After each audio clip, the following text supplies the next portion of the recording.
Contract આપીને એમના પર અમારા કામ માંગવાના, હું કામ માંગવા એમના પાસે જવાનો નથી અને એ સભ્ય રદ કરવા પડશે એ બાબતને લઈને પ્રમુખ સાથે બોલવાનું છે। એકબીજા ઉભા થઈને અમે પકડા પકડી ઝપાઝપી થઈ, હું સ્વીકારું છું, પણ જે પ્રકારે આ લોકોએ પ્લાનિંગ કર્યું અને 5 જ મિનિટમાં એમના સાંસદ આખો મોરચો લઈને ત્યાં આવી ગયા। રાજપીપળાથી ડેડિયાપાડા આવતા કલાક થાય, તે વખતે યાલનો પુલ પણ તૂટી ગયેલો એટલે તમારે નેત્રંગ ભરીને આવતા 1.5 કલાક થાય। પોલીસ આખી તાત્કાલિક આવી ગઈ, મને પકડી પાડ્યો, મારો મોબાઈલ લઈ લીધો અને તમે તો વિડીયોમાં બધાએ જોયા છે। એક ધારાસભ્યને કઈ રીતના ધક્કામુક્કી કરીને ખેંચી જઈને ઘસડી જઈને પ્રજાની સામે ગાડીઓમાં લઈ જવું, આ બહુ દુઃખદ ઘટના છે, નાની મોટી વાત નથી। અરજી તો મેં પણ આપી હતી, મારી અરજીની કેમ કાર્યવાહી નહીં થઈ? ત્યાં સીસીટીવી ચાલુ હતા, આજે સીસીટીવી લોકો જાહેર નથી કરતા। એમણે એક બેનને આગળ કર્યા, એ બેન ચંપાબેન સાગબારાના કેલ ગામના છે। ઉનાળામાં એના ઘરની બાજુમાં એક દુઃખદ પ્રસંગ હતો, મને આમંત્રણ હતું, હું ત્યાં ગયો ત્યારે બેનના ઘરમાં બેસીને જ અમે ચા પાણી પીધા હતા। હું ક્યારે ભાજપ હોય કોંગ્રેસ હોય એને મારો દુશ્મન નથી માનતો, ક્યારે નાનો પણ માણસ હશે એનું કામ હશે મારી પાસે આવે, મારું કામ હશે તેમને હું પૂછું છું, પણ આ બેનને એમણે હાથો બનાવ્યો। પહેલા દિવસે બેન ના પાડી કે મારાથી ના કહેવાય, ચેતરભાઈ મને કઈ જ કીધું નથી, પણ બેન પર દબાણ લાવીને વિડીયો બનાવે, પોલીસ પર દબાણ લાવીને રાત્રે એફઆઈઆર કરી, મને દિવસે રાજપીપળા પૂરી દીધો। મારા મિત્રો મળવા આવે, મારા પરિવારના લોકો 2-3 વાગ્યા પોલીસને કે અમને મળવા દો, એમનું ટિફિન લાવ્યા છે, એમના કપડા લાવ્યા છે, અમને આપવા દો, પોલીસ જરા નહીં માને। બીજા દિવસે કોર્ટમાં લઈ ગયા, મારા વકીલો નક્કી કર્યા હતા, મારા વકીલો ગેટ પર વિનંતી કરે કે સાહેબ કેસ ચાલુ થઈ જશે, અમે ચેતરભાઈના વકીલો છે, અમને મળવા દો, પોલીસ એક પણ વકીલને અંદર આવવા ન દે। તમે જોઈ લો આ લોકશાહી દેશમાં કઈ પ્રકારની તાનાશાહી ચાલે છે। આચા કેદી તરીકે નર્મદામાં કોઈ પણને નાની મોટી જેલ થાય તો રાજપીપળા જેલમાં રાખવામાં આવે, ત્યાં પણ કોર્ટમાં આ લોકોએ ખોટા એફિડેવિટ રજૂ કર્યા। કોર્ટને કીધું કે આ ચેતરભાઈના માણસો અહીંયા હથિયારો લઈને આવશે, એમને જેલમાંથી છોડાવીને લઈને નાહી જશે, આવી બોગસ વાતો કરીને મને રાજપીપળા જેલમાં નાખી દીધો। ડેડિયાપાડાના લોકોને નહીં મળું, ઘરના લોકોને નહીં મળું, મારા મિત્ર મંડળને નહીં મળું એમ કરી સેન્ટ્રલ જેલ વડોદરા ખાતે નાખી દેવામાં આવ્યું। તમે જોયું હશે કેવી તાનાશાહી આ લોકોની છે। ત્યાં મને જેલ વિભાગને પણ ઉપરથી બોલાવીને સૂચના આપી દીધી કે આ ભાઈ સરકાર સામે લડે છે, એને તમે એવી સજા કરો, એવો અહેસાસ કરાવો કે આ ભાઈ છૂટીને આવે પછી ક્યારે સરકાર સામે ન આવે, ક્યારે રાજકારણ નહીં કરે, એવી બધી ત્યાં સૂચનાઓ એક નાની કોટડીમાં, અંધારી કોટડીમાં, જે રાજા રજવાડાઓની જૂની જેલ છે એમાં મને રાખવામાં આવ્યો। સયાજીરાવ ગાયકવાડ અંગ્રેજો પહેલાના રાજા હતા, એને જે બનાવેલી જેલમાં મને રાખવામાં આવ્યો। એકલી જેલમાં, એકલી કોટડીમાં, અંદર ટોયલેટ ને બાથરૂમ, અને એમાં દિવસ એકવાર બહાર કાઢે, અને બહાર કાઢે તે એવો વિસ્તાર મારી યાદ એવો હતો, મારી બેરેક એવી હતી કે બહાર નીકળ્યું એટલે સામે જે બધા હતા 40-45 ગાંડા લોકોને રાખ્યા હતા, જે ઘણો દુઃખ થયું। જ્યાં મારું ગામ છે, મારું ઘર છે, મારો પરિવાર છે, જે ડેડિયાપાડા અને સાગબારાના લોકોએ મને મતદાન કરીને ધારાસભ્ય બનાવ્યો છે, એમના સુખ દુઃખમાં હું જઈ નથી શકવાનો, એનું મને દુઃખ હતું।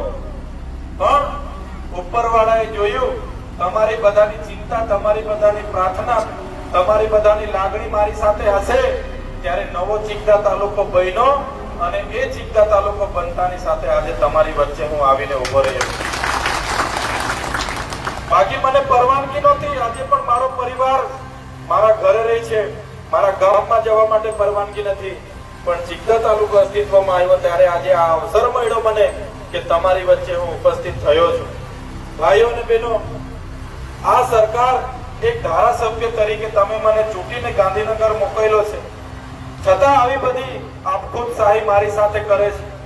આજે એકલા છે એવું સમજીને કરે છે, પણ તમારો બધાનો સહકાર, તમારો બધાનો જે મને ચાહો છો, મારું સ્વાગત કરો છો, મારા માટે તમે ચિંતા કરો છો, એ જ મારી તાકાત છે, એટલા માટે હું લડું છું। એમના પોલીસ જવાનો, એમની આખી ફોજ, એ લોકોની આખી એસઆરપી મને ક્યારનો ખોવી નાખે, મને કારનો પૂરો કરી દે, પણ તમારા બધાના આશીર્વાદ છે એટલા માટે જ અમે બધા એ લોકો સામે લડીએ છીએ.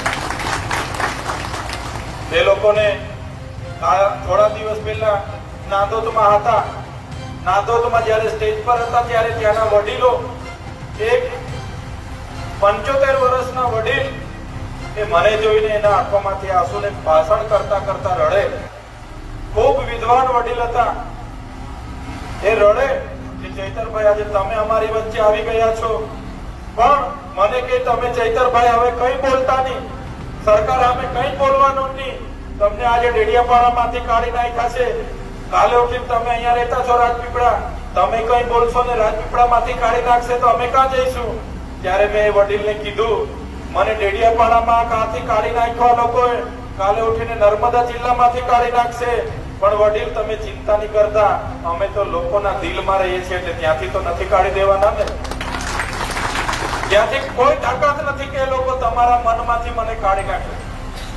ત્યારે આજે કોઈ ચૂંટણી નથી, પણ અમે તમારી વચ્ચે મળવા માટે આવ્યા છે. અમે કોઈનું ખોદામ ખોદ પણ કરવા માટે નથી આવ્યા, પણ કેટલાક લોકો તમારો ને અમારો વચ્ચેનો જે નાતો છે એ તોડવા માટે આપણા કેટલાક આગેવાનોને ભરમાવે છે, લોભ લાલચ આપે છે, આપણી બહેનોને ભરમાવે છે, લોભ લાલચ આપે છે.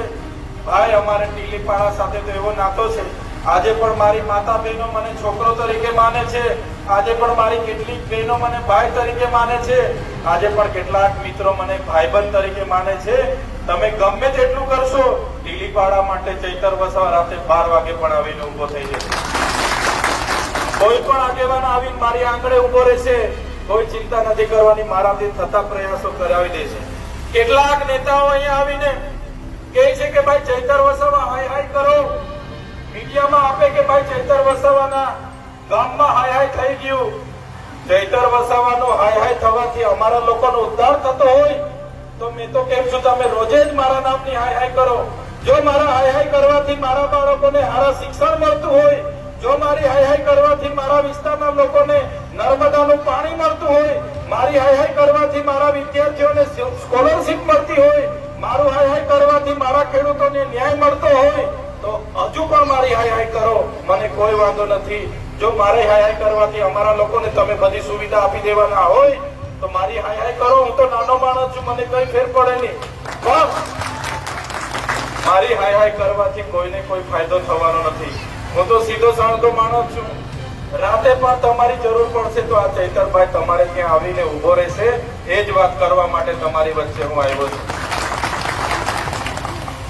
આ લોકોને હું લડું એટલે ગમે નહીં, એટલે ભલભલા કરે છે, પણ જે પણ ગામના આગેવાનો છે, વડીલો છે, એ લોકો જે પણ કરાવે એમાં ભરમાશો નહીં. હું તમારા માટે બેઠો છું, રાતે પણ આવશો, હું તમારી ચિંતા કરવા વાળો માણસ છું. એટલા માટે જ આજે તમારી વચ્ચે હું આવ્યો છું. ઘણા સમયથી ઘણા છે, જવાબો ઘણા છે, બોલવાનું પણ ઘણું છે, પણ જમ્યા વગર ઘણા લોકો અહીંયા આવીને બેઠા છે. કેટલાક લોકો જમવાનું બનાવતા બનાવતા આવીને બેઠા છે. ત્યારે વધારે વિશેષ હું નથી કહેતો. ત્યારે મારો કપરો સમય હતો, હું જેલમાં હતો. મારા પરિવાર, મારા સાથી મિત્રોને તમારો બહુ સહકાર મળ્યો છે.